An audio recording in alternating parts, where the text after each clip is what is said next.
निर्जला एकादशी का कथा। युधिष्ठिर ने कहा, जनार्दन, अपरा का सारा महात्म्य मैंने सुन लिया। अब ज्येष्ठ के शुक्ल पक्ष में जो एकादशी हो उसका वर्णन कीजिए।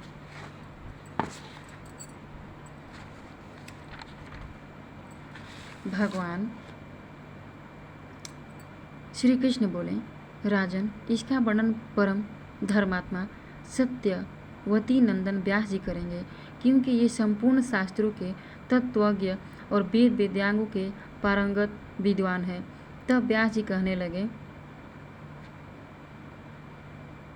दोनों ही पक्षों की एकादशियों को भोजन न करें। द्वादशी को स्नान आदि से पवित्र हो, फूलों से भगवान केशव की पूजा करके नित्य कर्म समाप्त होने के पश्चात पहले ब्राह्मणों को भोजन देकर अंत में स्वयं भोजन करें। राजन, जन्ना शौच और मरणा शौच में भी एकादशी को भोजन नहीं करना चाहिए। यह सुनकर भीमसेन बोले, परम बुद्धिमान पितामह, मेरी उत्तम बात सुनिए। राजा युधिष्ठिर, माता कुंती, द्रौपदी, अर्जुन, नकुल और सहदेव ये एकादशी को कभी भोजन नहीं करते तथा मुझसे भी हमेशा यही कहते हैं कि भीमसेन, तुम भी एकादशी को न खाया करो, किंतु मैं इन लोगों से यही कह दिया करता हूँ कि मुझसे भूख नहीं सही जाएगी। भीमसेन की बात सुनकर व्यास जी ने कहा, यदि तुम्हें स्वर्ग लोक की प्राप्ति अभीष्ट है और नरक को दूषित समझते हो तो दोनों पक्षों की एकादशी को भोजन ना करना।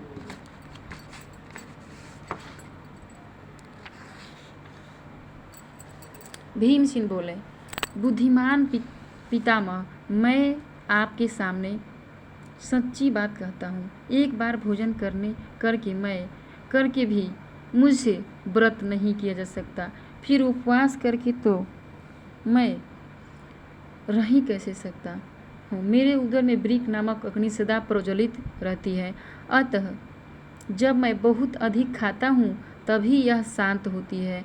इसलिए महामुने, मैं वर्ष भर में केवल एक ही उपवास कर सकता हूँ, जिससे स्वर्ग की प्राप्ति सुलभ हो तथा जिसके करने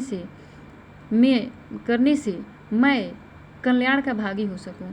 ऐसा कोई एक व्रत निश्चय करके बताइए, मैं उसका यथोचित रूप से पालन करूंगा। व्यास जी ने कहा, भीम, ज्येष्ठ मास में सूर्य वृषभ राशि पर हो या मिथुन राशि पर, शुक्ल पक्ष में जो एकादशी हो उसका यत्न पूर्वक निर्जल व्रत करो। केवल कुल्ला या आचमन करने के लिए मुख में जल डाल सकते हो। उसको छोड़कर और किसी प्रकार का जल विद्वान पुरुष मुख में न डाले, अन्यथा व्रत भंग हो जाता है। एकादशी को सूर्योदय से लेकर दूसरे दिन के सूर्योदय तक मनुष्य जल का त्याग करे तो यह व्रत पूर्ण होता है। तदंतर द्वादशी को निर्मल प्रभात काल में स्नान करके ब्राह्मणों को विधि पूर्वक जल और सुवर्ण का दान करें। इस प्रकार सब कार्य पूरा करके जितेंद्रिय पुरुष ब्राह्मणों के साथ भोजन करें।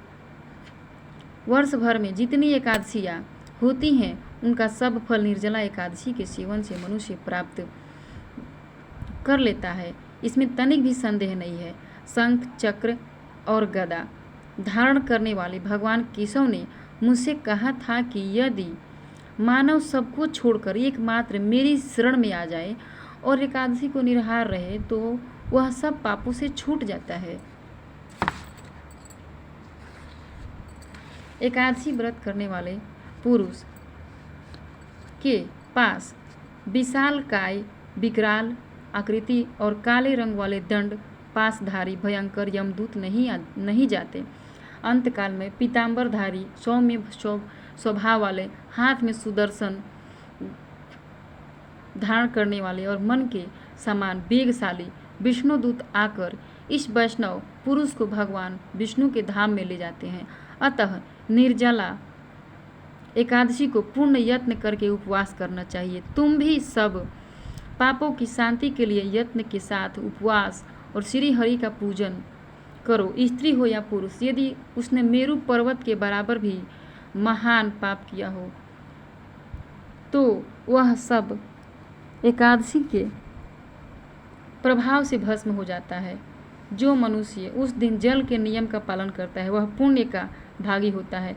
उसे एक एक पहर में कोटि कोटि स्वर्ण मुद्रा दान करने का फल प्राप्त होता। सुना गया है कि मनुष्य निर्जला एकादशी के दिन स्नान, दान, जप, होम आदि जो कुछ भी करता है वह सब अक्षय होता है। यह भगवान श्री कृष्ण का कथन है।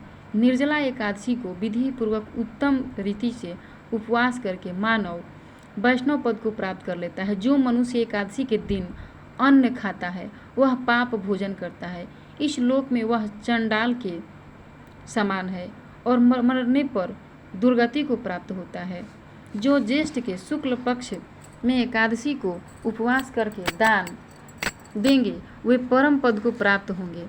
जिन्होंने एकादशी को उपवास किया है वे ब्रह्म हत्यारे, शराबी, चोर तथा गुरुद्रोही होने पर भी सब पातकों से मुक्त हो जाते हैं। कुंती नंदन निर्जला एकादशी के दिन श्रद्धालु स्त्री पुरुष के लिए जो विशेष दान और कर्तव्य विहित है उसे सुनो। उस दिन जल में शयन करने वाले भगवान विष्णु का पूजन और जलमयी धेनु का दान करना चाहिए अथवा प्रत्यक्ष धेनु या घृतमयी धेनु का दान उचित है। पर्याप्त दक्षिणा और भांति भांति के मिष्ठानों द्वारा यत्नपूर्वक ब्राह्मणों को संतुष्ट करना चाहिए।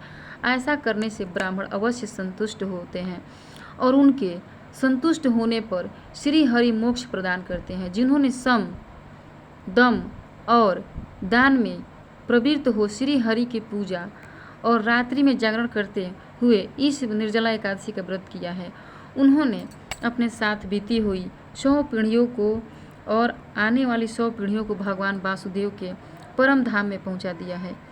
निर्जला एकादशी के दिन अन्न, वस्त्र, गौ, जल, सैया, सुंदर आसन, कमंडल तथा छाता दान करने चाहिए। जो श्रेष्ठ एवं सुपात्र ब्राह्मण को जूता दान करता है वह सोने के विमान पर बैठकर स्वर्ग लोक को प्रतिष्ठित होता है। जो इस एकादशी की महिमा को भक्ति पूर्वक सुनता तथा जो भक्ति पूर्वक उसका वर्णन करता है वो दोनों स्वर्ग लोक में जाते हैं। चतुर्दशी युक्त अमावस्या को सूर्य ग्रहण के समय श्राद्ध करके मनुष्य जिस फल को प्राप्त करता है वही इसके श्रवण से भी प्राप्त होता है। पहले दंत धावन करके यह नियम कर लेना चाहिए कि मैं भगवान केशव की प्रसन्नता के लिए एकादशी को निराहार रहकर आचमन के सिवा दूसरे जल का भी त्याग करूंगा। द्वादशी को देवेश्वर भगवान विष्णु का पूजन करना चाहिए। गंध, धूप, पुष्प और सुंदर वस्त्र से विधि पूर्वक पूजन करके जल का घड़ा संकल्प करते हुए निम्नांकित मंत्र का उच्चारण करें।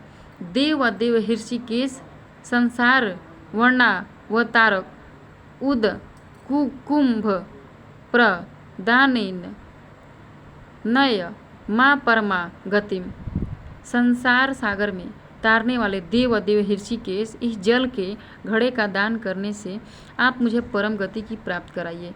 भीमसेन ज्येष्ठ मास में शुक्ल पक्ष की जो भी शुभ एकादशी होती है उसका निर्जल व्रत करना चाहिए। उस दिन श्रेष्ठ ब्राह्मणों को शक्कर के साथ जल के घड़े दान करने चाहिए।